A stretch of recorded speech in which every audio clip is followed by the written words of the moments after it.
And I decided to call the show The Italian Job because obviously I was coming here to Rome, and I wanted to integrate with the Italian people and Italy, and I wanted to be hopefully very well accepted. I wanted the work to be very well accepted, but the whole thing, every image, they're self-portraits. There's no use of models or extras or anything. It's literally driven by every single emotion I have: passion, hate, love, sexuality, everything, romance, everything that we all have. And then I literally create an image which hopefully visually takes that emotion over into the image.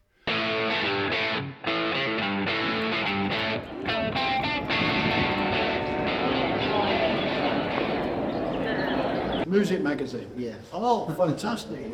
Fantastic. Good to see you. Grazie mille. Thank you for coming. Ma dove stava la visione? Non lo so quanti mesi, 5 mesi. Okay, thank you. No problem. I'm in it to be the best. That's why I do what I do. To move the line creatively, to do something different, to push art as far as I can push it. My career, it's a big story. It's a very big story. This is all I've ever done. I've done it for over 50 years. I had a very successful career in above the line, below the line advertising before I specialised in the music industry. But music has always been my second passion to photography, art. I'm an artist. I'm not a photographer. Photography is purely the medium that I use to create the art. Allora, benvenuti dal Medina Art Gallery. Io sono Palma Costabile e sono la responsabile di questa galleria. E questa sera abbiamo inaugurato la mostra personale di Nick Elliott. Per noi è un grandissimo piacere, un grandissimo onore avere i suoi scatti fotografici nella nostra sede. Grazie.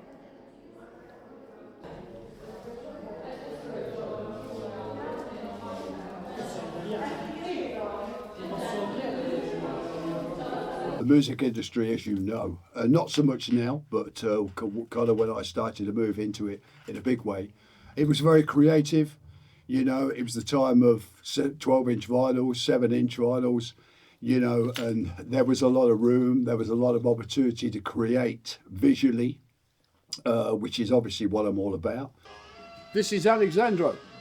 He owns one of the best record shops in Rome. Proper vinyl shop. Fantastic place, it really is. It rocks, man, doesn't it? Rocks. Ciao everybody. Yeah. And I refounded in the end of 90s. So, yeah. So Alexandra inherited the shop from his dad, who actually started it. The shop is over 50 years old. As a tradition, yeah. Tradition. Yeah. It was very famous in the 60s, 70s, apparently. But it's a proper vinyl store. Really is good. Obviously not CDs here, but got some CDs classic over there. Santana, the Stones, Pink Floyd, bit of MJ. Oh, Emerson, Lake and Palmer. Pictures and exhibition. Fantastic.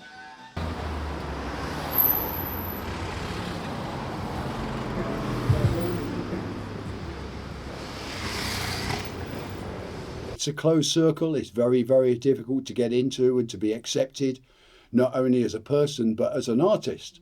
The two things go hand in hand. They have to like you, and more importantly, they have to like what you do.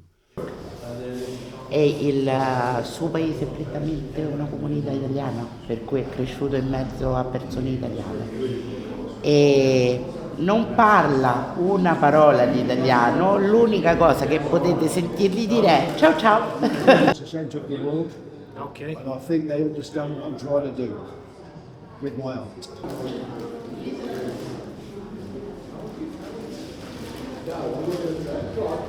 I've built up my reputation essentially for the avant-gardeness of what I do. I specialise in the live performance. I think it's too easy to take these guys into a studio and take pictures. That's easy. Anybody can do that.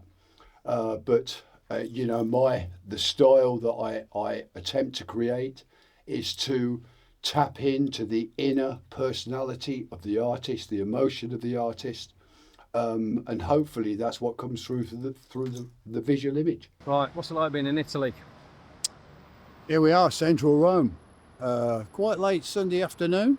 We've just come from the gallery, Medina Art Gallery, where I've got a show going on, the Italian Job, and what a fantastic place this really is. I love it. Love the Italians. Love Rome. It's got a vibe, and man, it's you know, style centre of the world.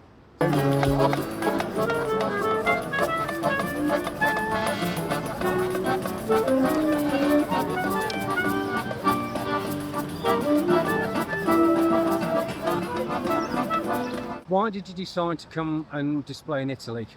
Well, I've been trying to get into Italy for about 5 years. My Italian PA, Raffaella, she's been plugging away trying to get us some space here.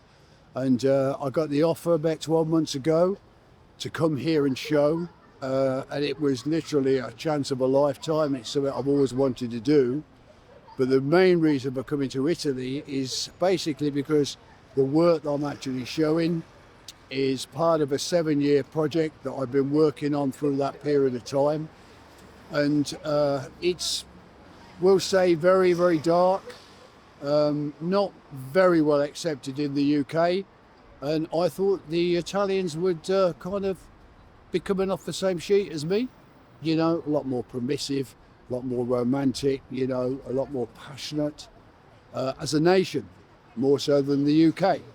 And I think it's actually worked. Coming here, we had a very successful private viewing night only a couple of nights ago.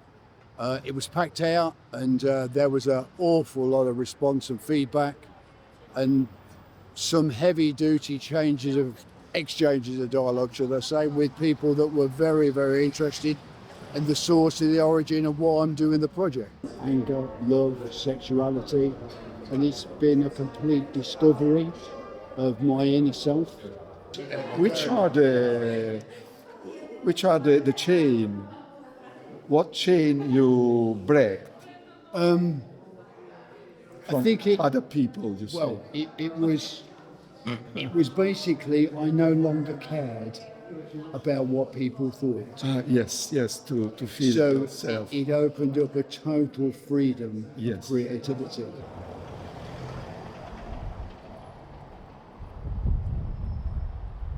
It's a very special show.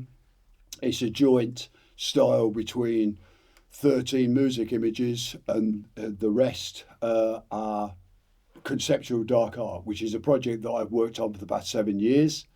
The whole project is titled Loss, and it basically, in a visual form, documents every emotion that I have and that I've gone through all my life. Where are we then, Nick? We're in a very small, a little traditional Italian village. Forgive me, I couldn't possibly tell you what the name is. What's the name of the village, Raphael? Cerenova. There you go. Cherenora, or something pretty close to that. And we're in our favourite coffee shop. Rafi comes here every morning for a breakfast, and we've been here this morning for a breakfast, and we're just off back into Rome now. So we're just catching up, having a coffee. They drink shitloads of coffee in this country, really, but it's absolutely wonderful. And this place is just, it's cosmic, man, really cosmic. Cakes, cream, everything you could possibly want. It really is nice. And the people, so friendly, been so welcoming, and, you know, everybody seems to know that I was coming and who I am. It's just really nice. It's really nice. Italy at its best, I think. Oh, really? Wonderful. Fantastic. Great story, my friend. Great story. So Rafi, have you been filling in with cakes? Yes, I will like a lot, the cakes. Not been too bad on the cakes. Yeah. But No. I think he loves much more than me. He likes the cakes more Yeah. than you. Oh, I do. I love the cakes, but I've been quite conservative, really. I mean, I think it's you, Andy B, that's been caning the cakes, man. Heavy. I've been kind of just riding shotgun or on the peripheries of your cake habits. I have my own publishing company that looks after all my fine art and fine art coffee table books. I do quite a lot of books. I've released 9 to press.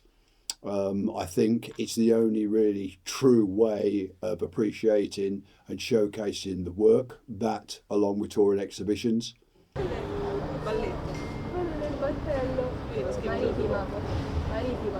don't think so. She might have done, forgive me. Okay. Yeah.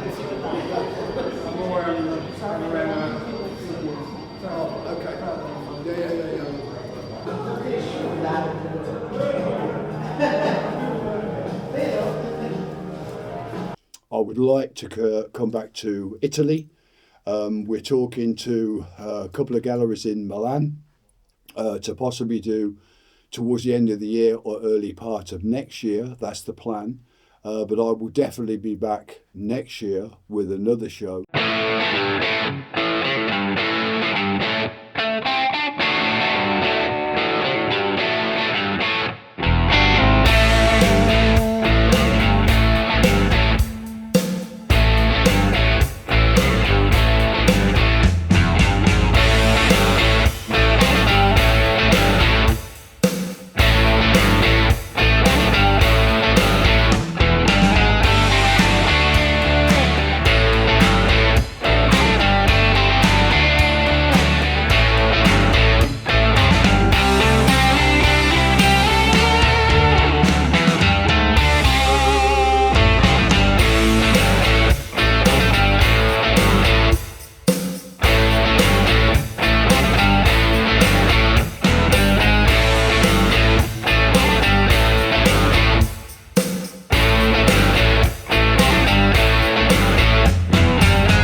A lot of comments about the whole kind of project, the dark stuff, and it's got a good vibe. Great. Italy, Rome. Does it get any better? No. Still centre of the planet.